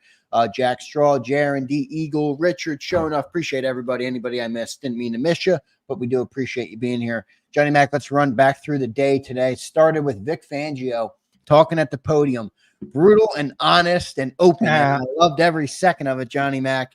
Just take us through real quick again. By the way, in your honor, and I just thought about this, I'm going to ask Vic about motion as a defensive coordinator, how it impacts him. And then I love it. I love it, John. People can hear him. But I did look in the break. Chicago was number 12 in the NFL using motion. So not top 10, but comfortably at in the top half of the league, and obviously didn't help Justin Fields. The New York Giants were 13th. No guarantee of anything is my point. Well, look, I don't want to go back down this road, but the one question I would ask is teams do use motion for a reason, right? It's not just use it because and again, there's a method to the madness, right? There's a reason Kellen likes it. And again, the guy is Sean McVay, and everybody and all the top motion teams are basically from the McVay Shanahan tree. They're all from the same tree, which is really the Shanahan tree, the Mike Shanahan tree. They all work together. Sean McVay, Kyle Shanahan, Matt LaFleur, they all work together. Yeah, they're running the same offense. Pretty damn good offenses. Well, they're running the same offense, but when you ask Sean about it, again, he uses that term, illusion of complexity. It's about stressing the defense. It's not about helping the quarterback. It's about stressing the defense. All right, well, that's fair. It's about stressing the defense, which Sean has talked about. Anybody can look it up. He uses the term all the time. And it's about testing the discipline. That's all I'm trying to say. Nothing putting Justin Fields with Sean McVay or Kyle Shanahan or Matt LaFleur is not going to speed him up. Not going to speed him up. You just can't process. We might as well hit the super chat because it looks like it's about motion. So let's put the motion talk to bed, but let's hit the super chat first. We got to put it to bed. James Carver, another 20. Thanks, brother. Appreciate it. He says, I think J-Max channeling Mike McDonald, who said, don't give the O-line protections too much credit. Make them block you. They'll screw things up themselves. Just in reverse regarding motion and who it's affecting. Okay, next topic. Thank you, James. Appreciate it. Yeah. Brother. Well, yeah. And, again, if it were, and Sean's one of those guys, and Sean's pretty honest, and it can be effective, but it's effective for a different reason than people think. Is my point. Got to make sense. We started this conversation after the break, John, on Vic Fangio. Just want to, for anybody new, just checking in now, I just want to get you to give your take on what he said. He said some things that kind of made some headlines. Not everybody loved what he had to say about Bryce Hoff. They took it somewhat negative. But look, what you're going to get with Vic is brutal honesty, and that's what he gave when talking about everybody. What was your takeaways from the Vic Fangio presser this morning? Yeah, I love Vic. Love him even more today. I love honesty. I'm very honest, as people know that watch this show consistently. I don't think it's a bad thing. I don't think he said anything badly about Bryce Hoff. In fact, he said, if you read it, he said he thinks he'll be able to do it. He said, is he ready today? He is not ready today, but as I look at my phone, it's July 25th. He doesn't have to be ready today. And that's what training camp is for, getting people prepared. And I remain very high on Bryce Hoff. I think he's going to be a very good player for this team. And I think fans are going to be very happy with him. I think Vic's going to be very happy with him. But, Vic's not going to bullshit you. And in fact, it was funny. He said swagger. Somebody asked him about swagger. It's like, that was hilarious. I love Vic. He's like, I don't know what that is. It's like, Vic is like, just shut up with all the bullshit. It's about like leadership, swagger. That's bullshit. And Vic's got no time for it. It's awesome. None. It's great. Listen, and John, you think it's going to rub anybody wrong inside the organization? Like we love it, but do you? And I'm not even players. I'm not talking about players. I'm more talking about like Howie, Jeffrey, the people who are used to things being, close to the vest. And I don't think so from there because they already know him. They love him. They liked him. They wanted. He was here, in the lead up to the Super Bowl, and he was a friend of the program. And that year, they've known him for a long time. They know what he is. They know what they were getting. But some of the players are going to have a problem with it. I think that's pretty clear. Yeah. Hopefully, Bryce Hoff doesn't. He seemed to take it pretty well today. Yeah. Well, I was concerned about that, by the way, because I was too, because it's fair. You go back in your locker room, you're like, what the fuck? My defensive coordinator is telling people and maybe he did. He handled it pretty well in the moment. I can say that because he talked. Was it news to him when you guys talked to Bryce about what Vic said? Yeah. Okay. So he hadn't heard it yet after. No, he's already on the field when Vic was talking to us. So. And he didn't say anything bad. No, he didn't. But he said the brutal truth, which is that Bryce Hoff has never done that. He's not ready to do it right now. And for a guy that just got paid 17 or 18 million bucks a year, it's going to create some questions. Well, that's same as Jim, who I also love. Jim Schwartz is, he would use the gold star thing. He's like, I'm not giving out any gold stars. I mean, and he was brutally honest. Probably in a little bit more of a political way, but, he wasn't very excited about handing out compliments. I think some players, and you saw it in Miami, that's why I say it. I mean, some guys don't like it.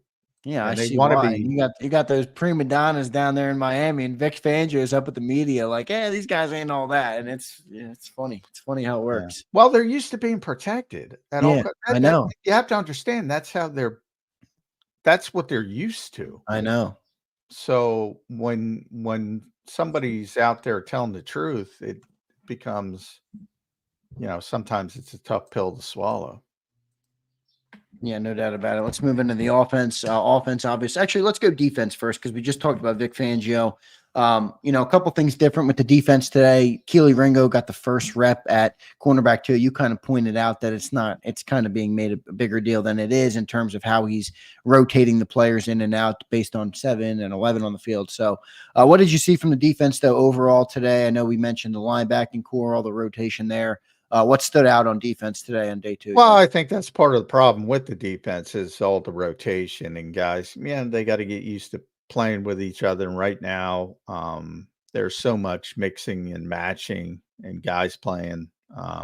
Is it simply to find the roster? Is it simply to find the starters? Is that why you think? Yeah, he's trying to find out. I didn't know if our approach was going to be more of a, I mean, they're locked players in on the defensive line, basically, and the defensive front and safety, they're locked in.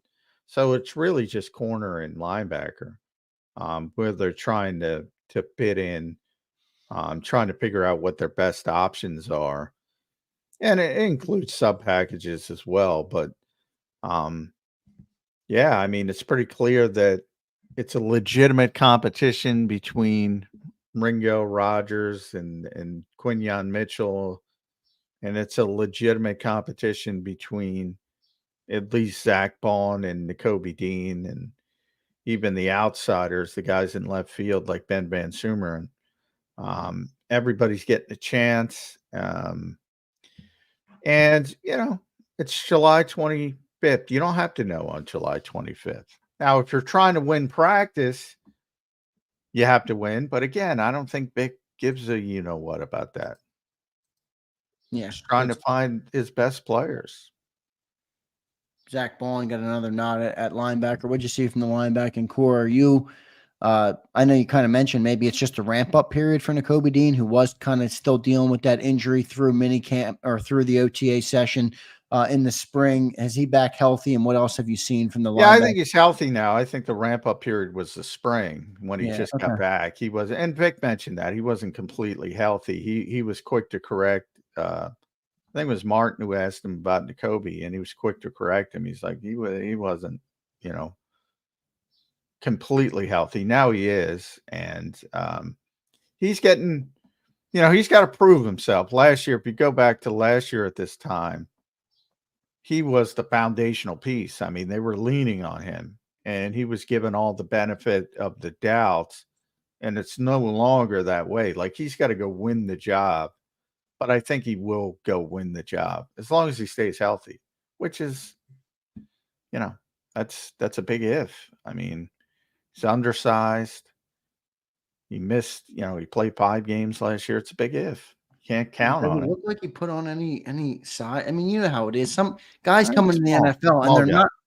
He's not big, right? Part of it is he's short too. I mean, so that by the way, Devin White lost some weight because he admitted he was a little bit overweight in the spring. How's Devin looked out there? I thought he had a pretty good press conference today. I liked what I heard from him. I mean, he's a good guy. He's a good guy. That's another. People assume I don't like that. He's a tremendous guy.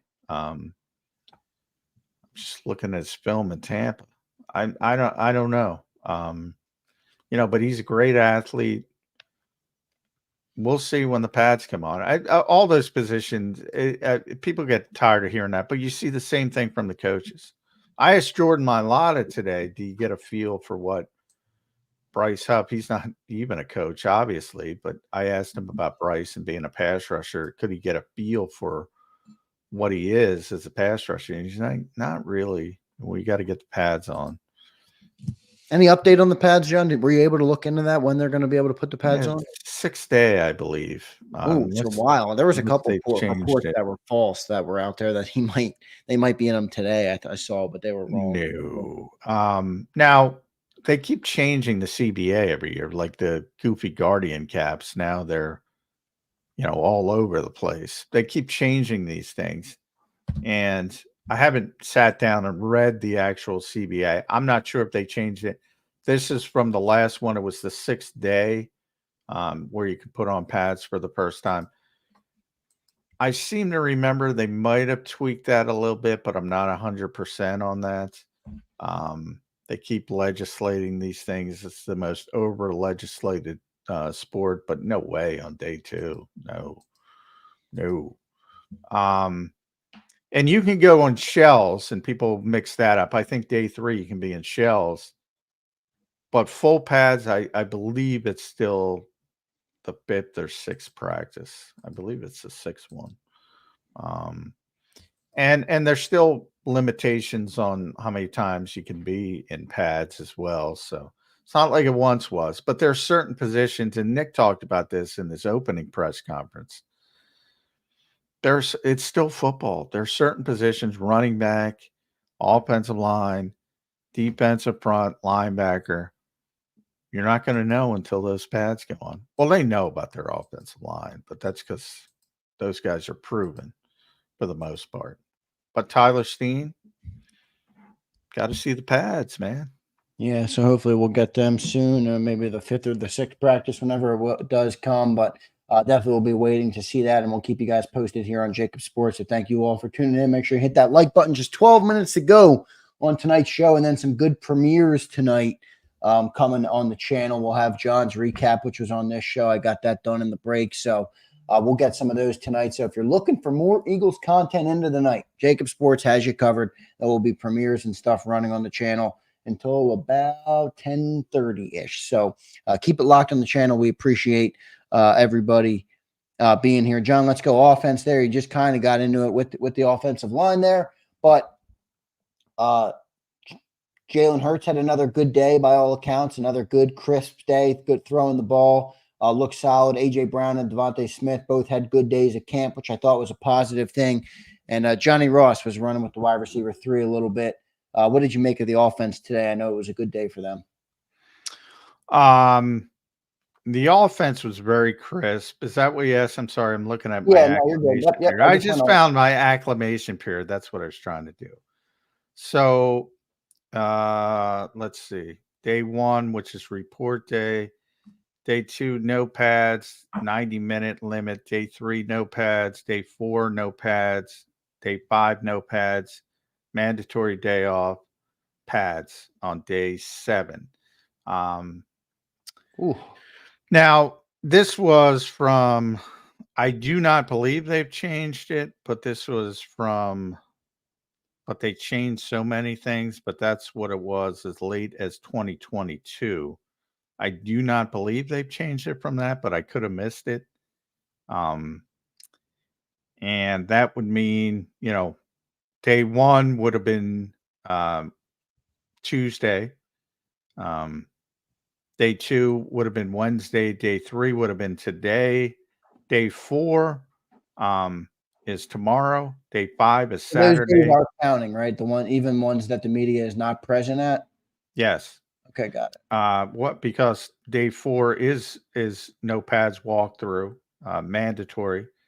Day 5, and then 6 would be the mandatory day off, which would be Sunday. And then day 7, pads are allowed. Does not mean, so it should be Monday. Does not mean you have to wear pads. Right. That's just that they are allowed. Yeah, they're allowed to by the CBA. Got it. Yeah. So anyway, too much.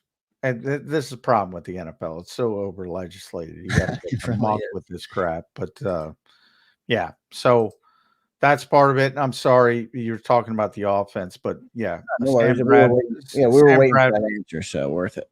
Sam Bradford day, ball barely hit the ground. When it did, there were 2 drops. I know Dallas dropped 1. I forget.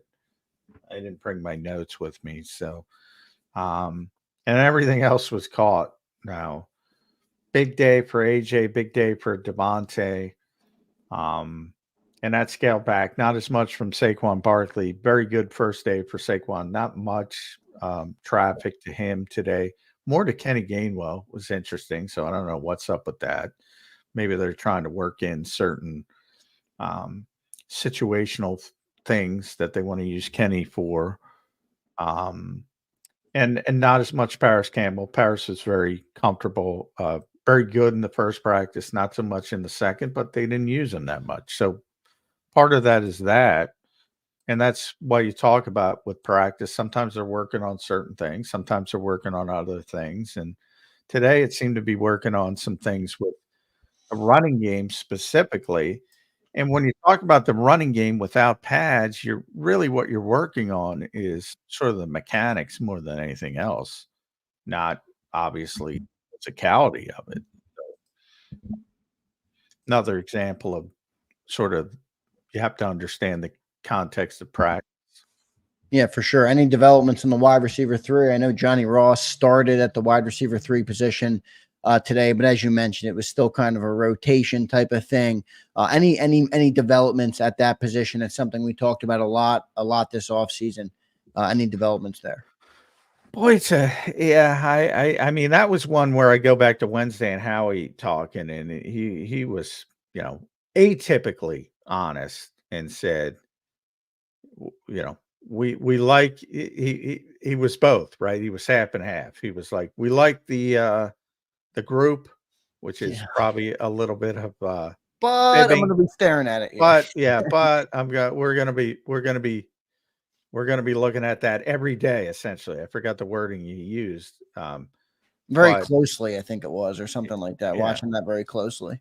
On a daily basis. And look, not only, and this is one of the poor things, and I've said this a few times, is how he's kind of pigeonholed himself. Because, first of all, it's one of the weakest parts of the team from a depth standpoint. Obviously, they're phenomenal with AJ and Devontae. But from a depth standpoint, just depth, it's one of the weakest positions on the team. And they pigeonholed themselves into keeping certain players. Britton Covey because of his punt return ability. Right. Anais Smith and Johnny Wilson. Sorry, James Carver, for the Anais, but because they're day 3 picks. And then that leaves you one spot, which in theory is a battle between Paris Campbell and John Ross for the 3rd wide receiver spot, or you can go outside the organization. And look, if those guys don't perform, I think they're going to go outside the organization. I really do. But for the guys that are in the room, Paris has looked better of the 2 so far. Where the 3? Yeah, Paris looked really good on Wednesday. I'm in that mode where I forget what day it is. Yeah, me too. It's all running together, John. Yeah. But he didn't do much today, but John didn't do much today. Today was an AJ Devontae day. So again, it limits the other players a little bit. So not much from either of them today, other than who was taking the reps, and they both got first team reps, and they both continue to get first team reps. Because remember, not only are Paris Campbell and John Ross the leaders for that wide receiver 3 spot, they're the leaders to be the backups to Devontae and AJ. Right. Both of them. So they're going to serve dual roles if they make this team as an outside and inside receiver. And yeah, something we don't talk about enough. The depth is not great at receiver. No, it is absolutely not. Wrapping up the show here, just a couple minutes left to play. I want to thank everybody for being here. Got a premieres running on the channel all night, so make sure you guys tune into them. And then Birds 365 will be back tomorrow morning. So just 12 hours from now, Johnny Mac and I will do another 2-hour show. 2 great guests lined up. We have Paul Domowitch in hour number 1 and Ed Kratz tomorrow in hour number 2. So a different look. We'll get some different perspectives from those guys and see what they think so far at camp. So good stuff there. Johnny Mac, I love this. You have dubbed James Carver. What have you dubbed James Carver, John? The president of the Anais Smith fan club. Well, he's got it. He has made you the president of a club as well. You want to take a crack at what it is? Give it to me. I can take it. Give it to me. No, it's not negative. It's not a bad thing. He says you're the pres of the Q Club, the Quinyon Mitchell Club, Johnny Mac. Yeah, I love Quinyon. I think he's going to be a good player. Hasn't seemed overwhelmed, even though they're throwing everything in the kitchen sink at him. I think that's a positive sign. I don't think anybody thought he could play in the slot. And now people are talking about him like he's going to be the starting slot corner. I know, it's amazing. How did he look today? Did he have any standout plays today? Good every day. No, yeah, there was nothing Standing out, splashy from the defense. That probably the biggest play was Terrell Lewis, who amazingly still here. Not amazingly, they just kind of ignored it, but he made it. Terrell Lewis was he had the OnlyFans incident. Well, allegedly, I didn't do the that homework. video was pretty clear, but yeah, allegedly, right. I'll say, but you think bottom of the roster, they made a move. The Eagles kind of just ignored it, and he showed up for camp, and he made a big play today. Man, he's big. Yeah, good. He was good in college. Yeah, he's an Alabama guy. You should know him. Yeah, I know him well. He was very good at Alabama. Back to Q though. Back to Quinyon Mitchell. Was he in the slot today or again? Or oh yeah. So all over the place, or just all over the place. Started same. He's been the same. He starts as lays back up on the left side, and then he starts mixing in at the slot, and then he ends up at right corner. And they're throwing the whole you-know-what at him, and he does not look even remotely fazed by it. And he's going to be on the field, but the interesting thing is the Cooper DeJean injury. Yeah, I wish we were talking about him more right now. It sucks that he's out.